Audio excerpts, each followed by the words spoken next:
हर हर महादेव। जय श्री काल भैरव।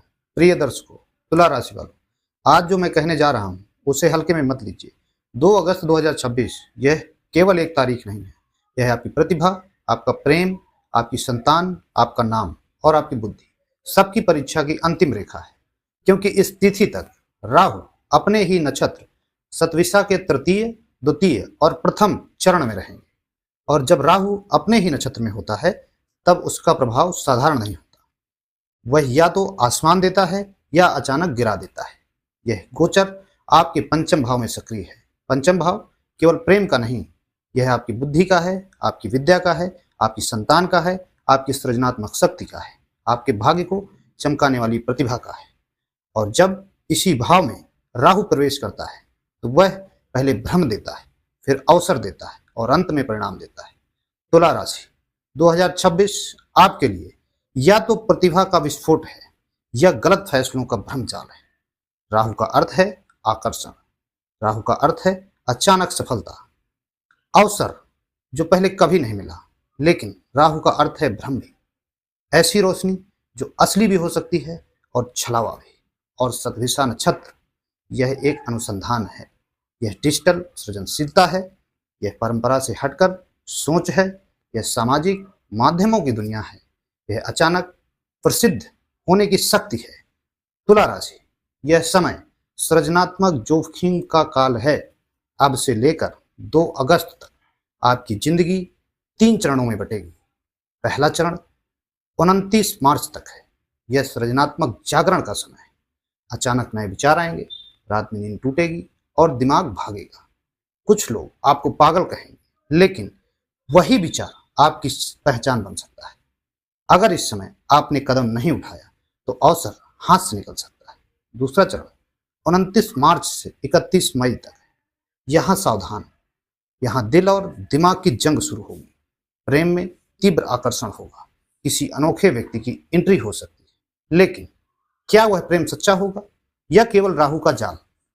गुप्त संबंध, भावनात्मक नियंत्रण, झूठी कस्में, यह सब इसी समय संभव है। मार्च से मई के बीच दिल से पहले दिमाग का प्रयोग कीजिए। तीसरा चरण 31 मई से 2 अगस्त, यह पहचान प्राप्ति का चरण है। यश, नाम, सफलता सब मिल सकता है, लेकिन याद रखिए राहु पहले ऊपर उठाता है, फिर परीक्षा लेता है।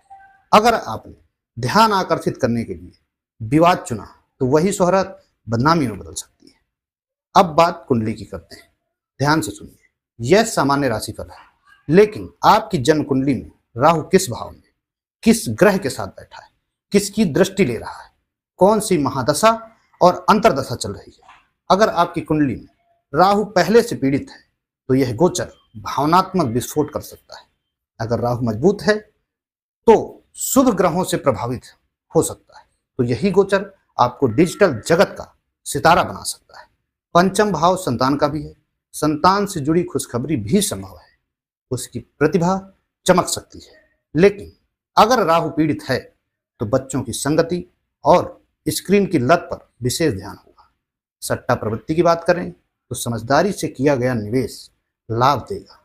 डिजिटल संपत्तियां, सृजनात्मक उपक्रम लाभदायक रह सकते हैं। लेकिन जुए जैसी मानसिकता, आवेग में किया गया व्यापार, जल्दी पैसा कमाने का लालच आपको कर्ज के जाल में भी फंसा सकता है।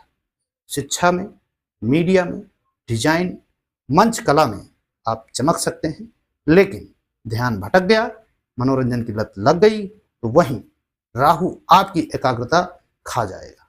स्वास्थ्य के स्तर पर मानसिक बेचैनी रहेगी, अनिद्रा संभव है। हृदय चक्र पर भी भावनात्मक दबाव होगा।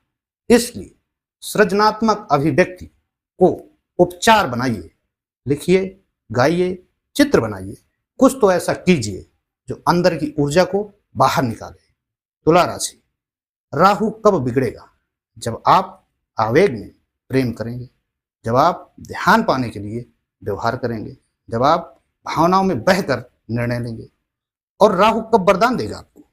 जब आप अनुशासन के साथ सृजनात्मकता दिखाएंगे, जब आप सच्ची अभिव्यक्ति करेंगे, जब आप सोच समझकर जोखिम लेंगे, जब आप संतुलन बनाए रखेंगे और संतुलन तो आपकी आत्मा ही है। अब उपाय सुन लीजिए। ओम ब्राम ब्रीम ब्रव भावे नमः इस मंत्र का प्रतिदिन जप कीजिए। काले तिल का दान कीजिए। बच्चों को मिठाई बांटिए। सप्ताह में एक दिन सामाजिक माध्यमों से दूरी रखिए और अपनी कुंडली के अनुसार व्यक्तिगत उपाय अवश्य कीजिए, क्योंकि गोचर तभी पूर्ण फल देगा जब वह आपकी जन्म कुंडली से मेल खाए। अब अंतिम बात, 2026 तुला राशि के लिए या तो मंच है या आईना। या तो आपकी प्रतिभा दुनिया तक पहुंचेगी या राहु आपको सिखाएगा कि संतुलन खोने की कीमत क्या है। निर्णय आपके हाथ में। बुद्धि का प्रयोग कीजिए या भावनाओं को नियंत्रित कीजिए। कुंडली को समझिए। अगर यह विश्लेषण आपको सच्चा और अच्छा लगा हो तो कमेंट में हर हर महादेव अवश्य लिखिए, जय श्री महाकाल अवश्य लिखिए। वीडियो को लाइक करिए, साझा करिए और जुड़ने के लिए इसको सब्सक्राइब करिए। संतुलन अवश्य बनाए रखिए। हर हर महादेव, जय श्री काल भैरव, जय महाकाल।